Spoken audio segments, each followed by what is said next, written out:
All right. Welcome back to the Built to Grow podcast. I'm your host, Tim Lyons, in the studio, joined by Randy Angston. What's up, man? Hey, just, staying cool. Staying cool, baby. That's the name of the game is right now. Speaking of staying cool, I got a new cabin up in the White Mountains of Arizona. It's nice and cool up there when it's about 100. I think the highest it gets in that town is 82 degrees. That's the high in Beautiful. like July, August. The high country. Yeah, and that's a unique thing about Arizona is like most people that think of Arizona think of the valley, the desert, it's hot as hell all year round everywhere. Dude, we get snow like 2 hours north, like all the time. I know. Like some of the largest snowfall of any city in the United States is in Flagstaff. Yeah, and people have no idea that this other half of the state even exists. Well, the wildest thing was when I went to go walk this house during the winter time. It was snowing up there. 30 minutes from this gym, there was snow. Up backside of Shea in the 87. Yeah, I mean, I'm 28 minutes door to door from here, and my backyard can get sprinkles, so. Pretty wild. So anyways, that's a little geography lesson for anybody that wants to know anything more about Arizona. Guys, got a great topic for you today, coming off the heels of the Grow Summit. Again, we're recording this prior to the Grow Summit, so the Grow Summit's in 3 days. Yeah, we're ready. Yeah. Oh, we ready. Been preparing for this. So if you came to the Grow Summit, we'd love to chat, hear from you. Leave a review on this on these episodes. Yeah, I'd love that. 5-star. But this episode, we're talking high ticket, right? High ticket's a buzzword not only in the fitness industry but also in general business. Everybody's like, well, doesn't it make sense to sell high ticket and have less clients or versus a low ticket offer? And it's really, there's pros and cons. 100%. Just like there's no perfect solution for anything. Now, the thing about high ticket is when you can make some sales happen over maybe a month or two, you can generate a lot of revenue. And, being full transparency, we've done high ticket stuff here in the past as well, where we made 40 grand extra in a given month, and it was pretty cool. But the unfortunate thing is that I'm seeing, at least the trend in the industry, is gym owners are seeking out a high ticket solution to compensate their shortcomings of their foundational business itself. Well, I think that if we preface this, and I think the reason that they're doing that, it goes back to a couple episodes ago when we talked about like the desperation or like needing to do something today to generate revenue. The idea of high ticket is one of those things, right? I can generate that big number that I need to exist for the next month, survive for the next month, stay afloat for the next month, whatever it may be. Yep. This is one of those things that people gravitate towards. And to your point, they're doing it in a way that because it's a place of desperation or scarcity, or maybe it's just pure excitement, right? The idea of large numbers and moving that route is exciting. And who wouldn't love, a consistent, higher revenue each month with something like high ticket? But if you're doing it in place of or at the expense of, the operations that you're running daily, that's where we're, kind of want to draw the attention to. That's where you have a problem. Yes. Yeah. And so it's to compensate for the shortcomings of their standard business. And the thing that we really enjoy or teach or really preach here is that, when we can get a business or a gym's recurring revenue to exceed their base operating expenses, the gym owner itself, the business can take a deep breath because you've got your bills covered. And like at the end of the day, like that's number one priority. And if you're a gym that's constantly having to come up with whiz-bang marketing strategies and challenges and in high ticket, low ticket, challenge, 3-week, paid in full, package deals, get the money now, it gets exhausting. And I will tell you that the most creative gym owner on the planet is the gym owner that's got payroll due next week and they don't have enough money in the bank. And boy, do they come up with some of the most creative paid in full offers on the planet. And good on you, because you have to make the money somewhere, or you come out of pocket, and that's not the goal. So what the challenge becomes is, instead of focusing on building the recurring revenue, gym owners or business owners try to find other solutions that maybe on paper seem to be easier, get the money now, but then it just like kicking the can down the road to next month, and you're in the same position again next month and the next month and the next month. The fitness industry has a huge advantage in reoccurring revenue. And a lot of gym owners will look at recurring revenue as like, oh, that's just the way it is. It's not the way it is in other industries. If you to look around you and you look at other businesses out there, for example, a restaurant, if they don't sell food today and meals today, they don't make money today. How about a hair salon? If a lady or whoever's cutting your hair doesn't cut the hair today, they don't make money today. A car dealership, as big as that is, if they're not selling a car today, they don't have subscription revenue. So let's not give them the idea, okay? Next thing you know, we're gonna have. Well, the point is we have a huge advantage in what we call subscription revenue. And a lot of gyms are like, well, I don't do annual contracts and I just do open agreements. It's still subscription revenue. It's recurring revenue that you've got a card on file. You're going to bill that person's card next month for services rendered. You don't have to resell that person each and every time. You don't have to sell the widget today or the meal today or the haircut today to get the money today. Correct. You sold it 6 months ago. Yeah, a sale takes place once, right? It's reconfirmed every time they show up in your four walls. Right. And that's where, and that's what your service should do. Should reconfirm their decision to buy from you, right? And that's where retention comes in play, and that's what keeps people happy and staying with you. Right. But we have this as an advantage where a lot of other businesses don't. So why do we throw that away and say like, oh, I'm going to sell this high ticket thing today to make an extra 10 grand or 5 grand or whatever it is, to compensate for the lack of subscription recurring revenue, when we should just focus on that? Well, you know what the unique thing about an advantage is? It's only an advantage if you take advantage of it. If you have to use it in order for it to be an advantage. A lot of times these advantages exist for a lot of people, right? I guarantee some of those other businesses could figure out how to create a subscription service or a retention strategy, a reoccurring model, but they haven't, right? So that advantage that we have is equal to the advantage that they could take, but they're not utilizing it. Fitness businesses are doing the same damn thing because they have that advantage at their fingertips, and they're doing other things to not take advantage of the one biggest variable that we have in this industry that really gives us a unique opportunity. It gives us an edge. And so you look at a business who maybe has recurring revenue good. Maybe you have 200 members on recurring revenue. The other side of that equation is, are you charging enough? Is the model that you are running even in alignment with the base operating expenses that you need to pay? Your rent is high, your payroll's high, and you do a lot of, you want to pay yourself a lot of money. You have to charge a lot of money at least to cover those expenses. Now, do you do it through recurring revenue, or do you have to get that kind of close and then drop big ticket stuff on top to cover the gap? Yeah, and I think that's where the idea comes from. We work with a lot of gym owners that have found themselves in that position, right? Or have had that business that was built on monthly recurring revenue, got either sold to an idea of high ticket or jumped on that train, and then their focus shifts, right? It's new, shiny ball, exciting, big revenue, and you're taking advantage of that as much as you can at the expense of what you were doing consistently before. And that's probably the worst of it all, right? You're trying to get ahead, and what you're doing is you're taking that shortcut that seems like it's great today, and it's at the expense of the future of the business. Yeah, we saw it loud and clear with the 6-week challenge, and I'm surprised it still exists, but there's gyms that buried themselves by selling, these front-end offers, neglecting their current clientele, letting people walk out the back door while they're focused on the front end revenue all day, every day. And that'll never stop, because once everybody's gone out of your gym, you don't have no retention. You have to sell. You gotta go back to your desperation. You're back in to sell the meal today, make money today. And that's a tough place to be.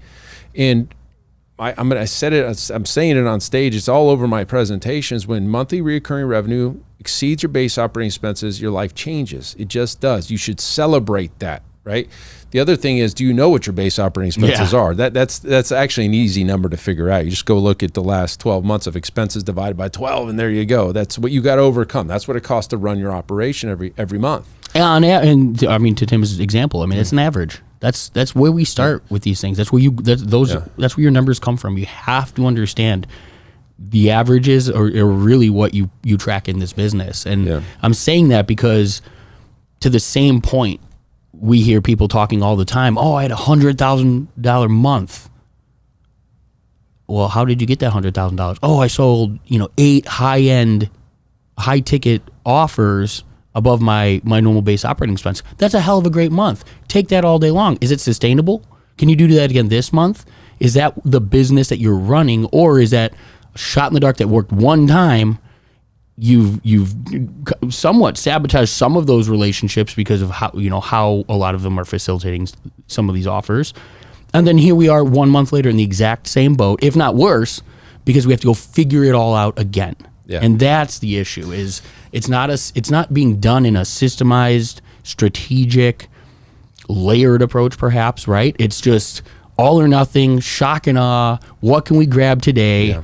And we're not even thinking about how to facilitate it, what it's going to do to the current business, what it's going to do to current clients, you know what I mean? Or like the community aspect of your gym. All of that stuff has to be considered if you're even going to consider bringing in a high ticket offer. Yeah. Or any type of low front end offer. We're not against, listen, I'm not against high ticket. Here's what we're against. We're against using a high ticket to overcome your shortcomings of your standard business. If you have to compensate and you have to come up with the whiz-bang play and the high-ticket thing to cover your bills, and you have to do it every single month after that, you don't have a business. You have a sales operation. Correct. All you're doing is selling. Because if your current recurring revenue does not exceed your base operating expenses, then you have to use high-ticket in order to overcome the gap. You'll never get out of that cycle. You will always have to continue to sell in order to cover the gap. And if you think about it, I mean, those that are talking about high ticket, those that are pushing it, there's many programs out there that can help you with all of those things. They're all marketing and sales oriented. Not one single organization is going to tell you how to fulfill and how to follow through and how to actually serve the client that you just sold. And it reminds me a lot of the digital marketing stuff. It's a desperation play. If you look at digital marketing across the board, there's so many of these quote unquote gurus out there that are saying, hey, it doesn't matter, what your program consists of. It doesn't matter. Don't even go build it yet. Go market and sell it. Yep. And if people will buy it, now the obligation's on you to go create it. Well, I like that from a desperate, anybody has an opportunity to go make $1. Sure, it works. But is that the seat I want to sit in? Is that the integrity and the authenticity? Do I feel good about serving those people because the idea of what they bought is the best of what I can bring to the table? Or is it the minimum of what I can bring to the table because that's what they paid for? That's why I sold them. And exactly. And I don't think that's the right way to go about it. And unfortunately, high ticket is doing that to a lot of the fitness business. We're creating this grandiose belief that, people will spend that kind of money. Well, sure, some will. But is it sustainable? Can you run a business around that? Is it something that you're in 6 months from now, you're going to be able to do and operate and run every single day as part of the business? If that's not the case, maybe that's not where you should be focused right now. Well, I think you nailed it when you said the high-ticket programs that gym owners can go buy are 100% sales and marketing oriented. How do you get the sale? Yep. Very little, if any, information is given to the gym owner on how to deliver the service that you just sold. Sure, there may be some tactics and strategies, but essentially that's up to the gym to figure out. But boy, we can sell it. You can twist the knife on somebody and make a deal happen, and we can get them to break down, and we can get them to come up with the money, and we're going to get you the money. But at the end of the day, how are you serving that client you just took the money from? And I'll tell you, we did it here, okay? Yep. We did it here, and we stopped doing it because it was 100% on Zach on the other room. He's a great salesman. Absolutely. That's awesome. I mean, but he's also very proud of what we have here and the services that we provide. And that's where the integrity and all that stuff comes in. And he put maybe 7 to 10 clients through a high ticket, anywhere from $2,000 to $7,000. I think it was like $3,000 to $7,000 or something. Yeah, $7,000 deal. he worked his ass off to serve these clients. He was doing calls with them. He was keeping track of them. And, at the end of the day, maybe 3 of them popped out better, 4 didn't, or 6 didn't. He's like, what are we really doing here? And he couldn't get his head wrapped around selling it anymore. He just couldn't do it. Sure. The money was great, and we had a pretty good month or two or 3 months when we did it. But at the end of the day, he's like, dude, we're not helping these people. Like they're paying for it for the promise of hopefully I'm going to finally get rid of the weight and finally change my life and it didn't matter how hard we worked on these clients. 3 of them popped out, and I don't think any of them are even here anymore. And this hasn't even been a year ago. Sure. So it's a tough place to be. Now, granted, we're in the seat of our recurring revenues well in excess of our base operating expenses. So we're not desperate here. Correct. And yeah. so he went back to let's just run our play. We don't need to do any of this stuff. It was good to try. And yeah, we made some sales, but at the end of the day, the clients that popped out the other end, they were no different or better off than any other client. Let's talk about that specifically too, because delivering is really what gym owners need to be thinking about in a couple of different ways. Can we? Right? Like, just as a team, like, do we have what it takes to deliver and feel good about delivering that service at that cost? Can we is one thing. Who's going to be doing it? And that's another thing. We help gym owners win.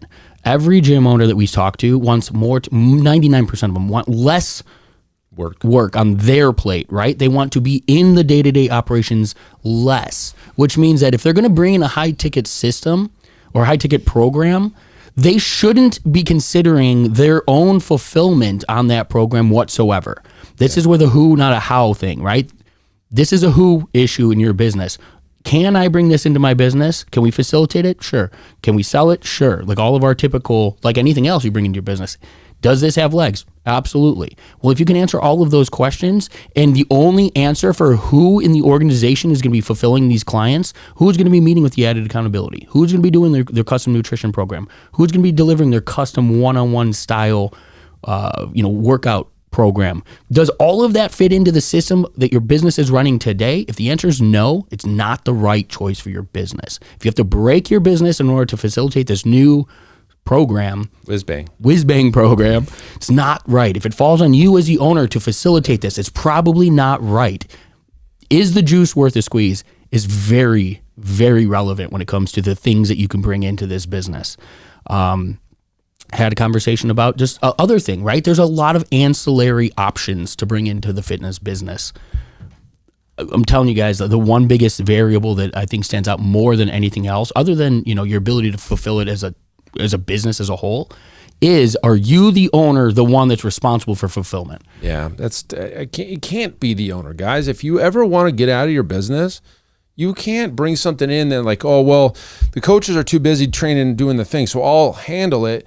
Yeah, you make $8,000 extra this month, but at what expense? Now you got to do all the work, and you're the guy. You own a job. You're self-employed. 100%. You own a job. Okay, and in our book, in our thing that we like to teach gym owners is get the hell out of the operation, guys. Time is finite. Like there's no abundance of time. Yeah. Money, yes. Time, no. Like time ticks. Everybody's ticking away. Like right now, we're ticking away on the clock. If you are in your business fulfilling on these high ticket or low ticket, whatever the hell, training clients as the owner, I'm talking about the owner. Of course, somebody's got to do the work. Don't let it be you.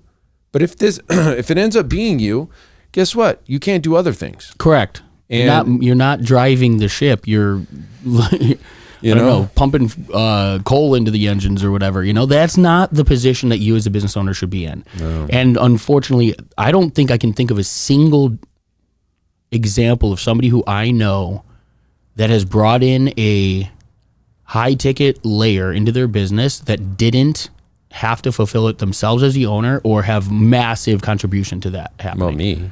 Well, yeah, but again, we also spoke on why that's not a continued belief in this business. You know what I mean? Like you guys learned some of those things through that process. Well, right. I didn't have to fill. And here's the thing. Here's the real kicker to this whole thing. And look, guys, if you enjoy having a job for yourself and that's what you want the rest of your life, disregard anything I'm about to say.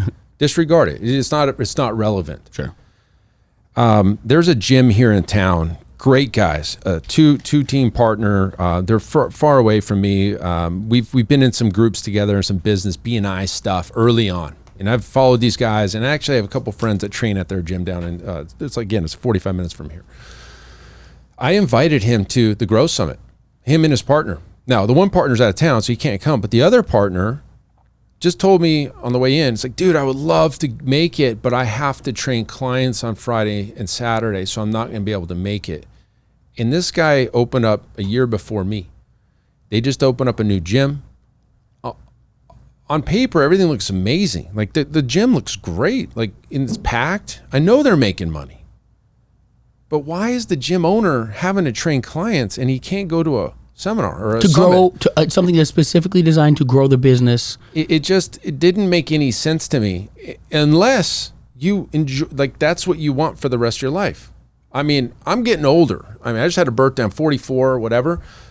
I knew when I was old as hell. I knew when I was 33 that I wasn't going to be training clients on the training floor at 65 years old. Absolutely. But like, you can't, like, where do you see yourself, right? I mean, if it's some of you enjoy it today, and that conversation's massive because we go again, Growth Summit, right? So all of the conversations that I had with gym owners that were interested in coming to the Growth Summit, there is, I would say, the leading cause for those that wanted to be there that said they can't this time was because they had to be working in their bit. They could not take 3 days off of their business and have their business sustain. Yeah. That is the biggest problem. If you are listening and you are one of those individuals and you can't find a way to be at the next opportunity for growth for your business, that is your number one priority. Yeah. That needs to be. And how do you do it? You get your base operating expenses covered by your monthly recurring revenue. That's a hell of a way to start. You know what I mean? That's the foundation. That's the base. If that is not the number one focus in your business, if you're not there yet, that needs to be the only thing you're focused on. The only thing. Reoccurring revenue. Cover that. Your entire future will change from that point forward. Yeah.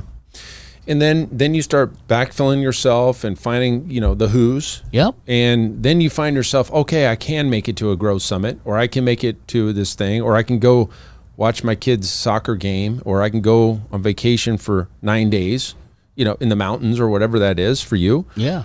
Then everything changes. You're not a slave anymore. You're not in your business working to support the business. It's the opposite. So hopefully this is home for a lot of folks. Like, I know we're not dogging on necessarily on the high ticket. I think there's room for it. There's absolutely a lane. It's just how you do it. Correct. Yeah. How you do it. Where's your mindset? Where's your business at when you decide to bring it in? Are you doing it out of desperation? And the other thing is your model itself may never get you there.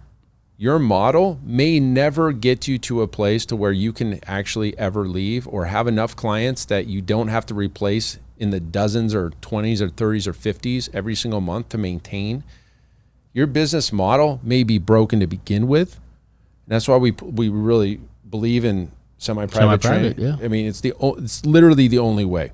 It is. And so unless you're going to have 556 clients doing large group training, paying $150 a month, you'll never get to the point of millions of dollars or paying everything. You know what I mean? So if you're in that model, you sometimes are forced to do high ticket things to cover the gap. But wouldn't it make more sense to fix the business instead of trying to bolt things on to fix the shortcomings of the business? Yeah, and that's exactly it. The next thing you know, you're a large group gym that's dependent upon apparel and gear and protein sales and high ticket sales and all these ancillary products just to cover base operating what you should have just covered by your memberships in your base operating expenses. Yeah.